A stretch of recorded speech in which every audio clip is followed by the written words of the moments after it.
Welcome to Midnight Murmurs. Before watching, don't forget to like and subscribe this channel. The air in a high-rise at 3 a.m. is always the same. Thin, recycled, and unnaturally cold. Tonight was supposed to be the usual routine. Patrol the lower levels, check the main server room on 12, log my shift, and head home before the sun bothers to show up.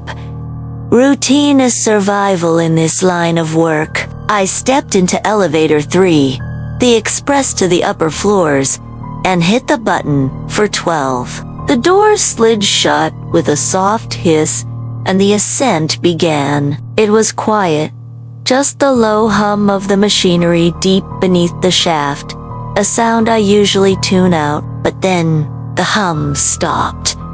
Not the smooth, calculated deceleration for floor 12. This was sudden, a mechanical hiccup that jerked me slightly forward. I glanced at the display. It was glowing a sickly orange. It didn't read 12. It read 30. 13. This building is 20. 5 stories tall, but it skips 13. Every diagram, every blueprint, every labeled button board confirms it. 12, then 14. The 13 button is literally a plastic blank where the number should be, but the display was unambiguous. A soft chime, the sound of arrival, echoed too loudly in the small car.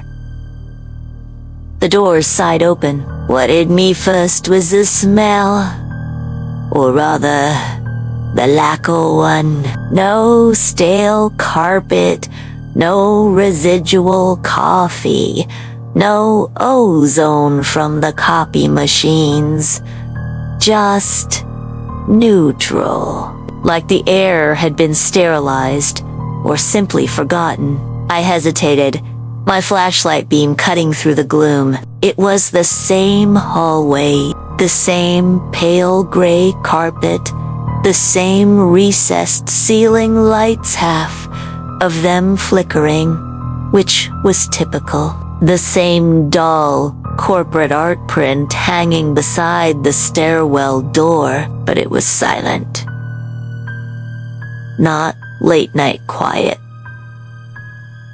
This was the absence of sound. No distant traffic, no faint electrical buzz, no drip of water in the pipes. I took a step out.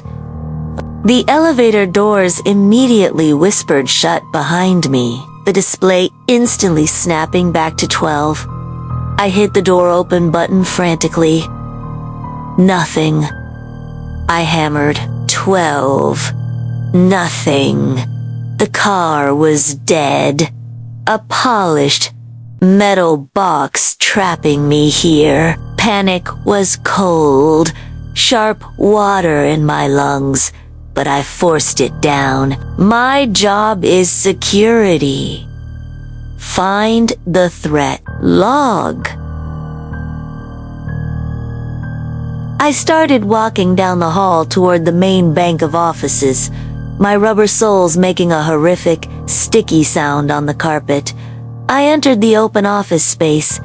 It was uncanny. The desks were exactly where they should be. The monitors were covered with dust covers. The potted plants were green, vibrant, but without a single speck of dirt on the leaves. Everything was pristine, functional, and terrifyingly ready for use.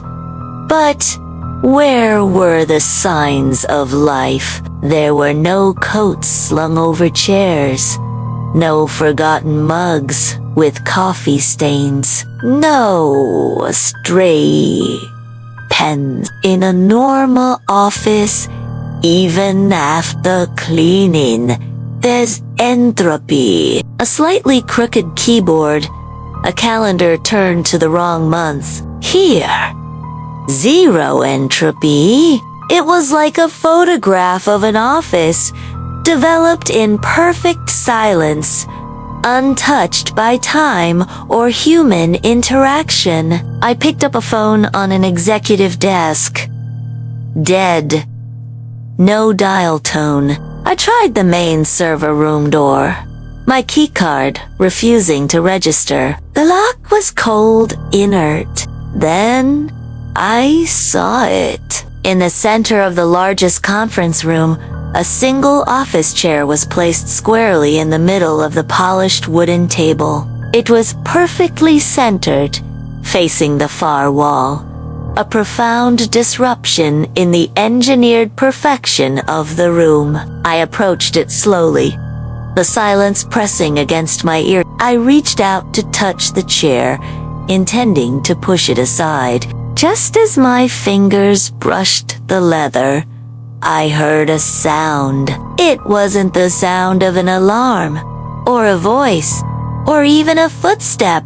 It was a sigh, deep, mechanical, and infinitely slow. It sounded like the building itself was taking a breath, dragging cold air into vast, empty lungs. I dropped the flashlight. It clattered once, the beam settling on the chair, which was now vibrating slightly. I didn't run. Running was illogical. I backed away, my eyes locked on that chair, on the way the wood grain seemed to shimmer under the emergency lighting. The building wasn't empty. It was waiting. I retreated the way I came, stumbling back to the elevator bed. I didn't care about the key card, the routine, or the rules. I just needed out. I pounded on the inactive elevator doors, begging for the mechanism to wake up.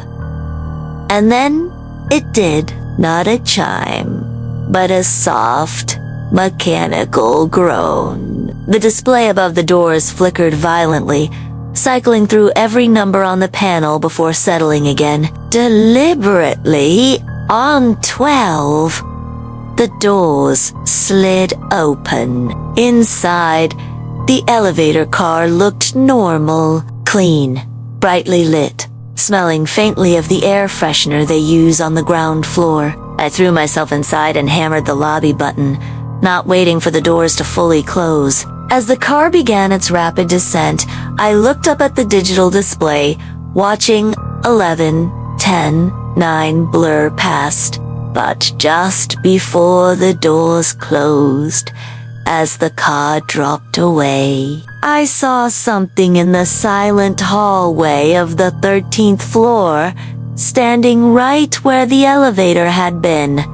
It was a shadow, a long, impossibly thin shape, cast by the emergency lights. And it wasn't the shadow of the empty hole. It was the shadow of the chair, only this time, the shadow was moving, slowly turning its back on the vacant elevator shaft, as if settling back down to wait. I made it to the lobby. I logged out.